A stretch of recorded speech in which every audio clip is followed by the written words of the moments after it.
Assalamualaikum warahmatullahi wabarakatuh. Inna lillahi wa inna ilaihi raji'un. Ulama dan pendakwah Indonesia Syekh Ali Jaber meninggal dunia pada hari Kamis tanggal 14 bulan 1 2021 pagi. Kabar ini disampaikan oleh Ustadz Yusuf Mansur melalui akun Instagramnya @yusufmansurnew. Benar, Syekh Ali wafat jam 8.30, tulis Yusuf.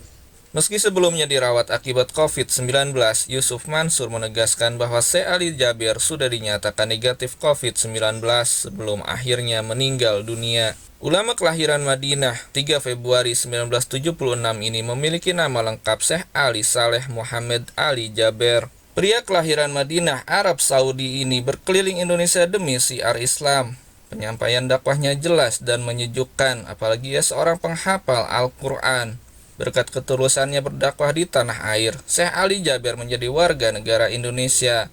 Namanya pun masuk jajaran penceramah agama papan atas Indonesia. Ia anak pertama dari 12 bersaudara dan menikah dengan Umi Nadia, wanita Indonesia asal Lombok, Nusa Tenggara Barat, dan dikaruniai seorang anak bernama Hasan. Sejak kecil, Syekh Ali Jaber dapat bimbingan agama oleh ayahnya. Ayahnya adalah penceramah agama yang mengharapkan anaknya menjadi seperti dirinya. Syekh Ali Jaber sejak kecil belajar Al-Quran. Ia merasa punya beban dan tanggung jawab atas keinginan ayahnya. Apalagi dia anak pertama yang diharapkan meneruskan perjuangan ayahnya. Oleh karena itu, dalam perjalanan hidupnya, Syekh Ali Jaber menyadari akan kebutuhan sendiri untuk menghafal Al-Quran. Tak heran pada usia anak-anak ketika 10 tahun, Syekh Ali Jaber sudah menghafal 30 juz Al-Quran. Bahkan sejak usia 13 tahun ia diamanahkan menjadi imam masjid di salah satu masjid di kota Madinah. Ia mendapatkan pendidikan formal dari ibtidaiyah hingga aliyah di Madinah. Setelah lulus sekolah menengah, ia melanjutkan pendidikan khusus pendalaman Al-Quran kepada tokoh dan ulama ternama yang berada di Madinah dan di luar Madinah. Di antaranya Syekh Muhammad Hussein Al-Qori, ketua ulama Qiraat Pakistan, Syekh Said Adam, ketua pengurus makam Rasulullah, Syekh Khalilur Rahman, ulama Al-Quran di Madinah dan ahli Qiraat, Syekh Khalil Abdurrahman, seorang ulama Ahlul Quran di kota Madinah, Syekh Abdul Bari As-Subaiti, imam Masjid Nabawi dan Masjidil Haram, Syekh Profesor Abdul Aziz Al-Qori, ketua Majelis Ulama Percetakan Al-Quran Madinah dan imam Masjid Kuba, dan Syekh Muhammad Ramadan, ketua Majelis Tahfizul Quran di Masjid Nabawi. Selama penggemblengan dirinya, ia juga rutin mengajar dan berdakwah khususnya di tempat tinggalnya, yakni masjid tempat ayahnya menyiarkan Islam dan ilmu Al-Quran. Selama di Madinah ini, ia juga aktif sebagai guru hafalan Al-Quran di Masjid Nabawi dan menjadi imam sholat di salah satu masjid kota Madinah. Pada tahun 2008, kala usia 32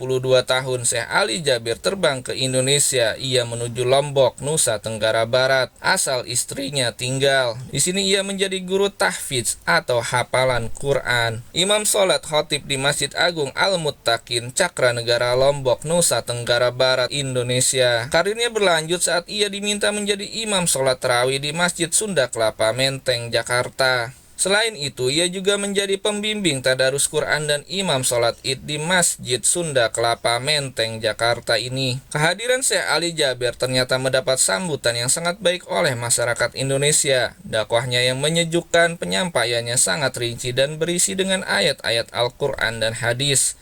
Ia mulai sering dipanggil keliling Indonesia untuk syiar Islam.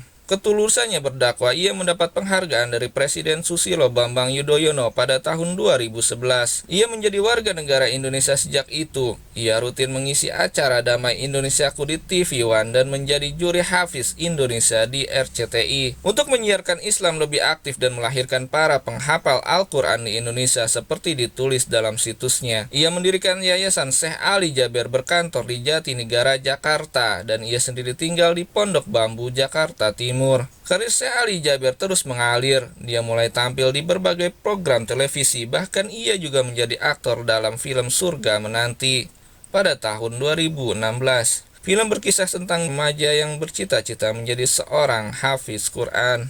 Popularitas Syekh Jaber tak kalah dengan penceramah ternama Indonesia lainnya. Meski sudah tenar lewat media, ia tetap berendah hati. Ia masih berkeliling menjadi khatib Jumat di masjid-masjid kecil di pelosok kota dan daerah. Ia juga turut melahirkan banyak generasi penghafal Al-Quran, termasuk dalam salah satu program televisi untuk mencari anak-anak penghafal Al-Quran. Pada 2016 lalu, sebuah pemandangan menarik tersaji saat 3 pencuri mencium tangan Syekh Ali Jaber. Ketiga pencuri itu diketahui menggondol mobil Syekh Ali Jaber di kantor yayasannya. Dengan tangan diborgol, keduanya mencium tangan Syekh Ali Jaber sambil meminta maaf. "Saya doakan semoga Allah mengampuni karena semua orang pernah berbuat salah. Yang penting jangan lupa sholat," kata Syekh Ali Jaber saat di Polda Metro Jaya. Pada September lalu, Syekh Ali Jaber sempat menjadi korban penusukan saat berdakwah di Bandar Lampung. Syekh Ali Jaber sempat menangkis serangan pelaku dan mengalami luka ringan di bahu kanan. Di masa pandemi virus corona, Syekh Ali Jaber juga aktif melakukan sosialisasi kepada masyarakat untuk tetap mematuhi protokol kesehatan pada setiap dakwahnya. Innalillahi wa inna ilaihi raji'un. Selamat jalan Syekh.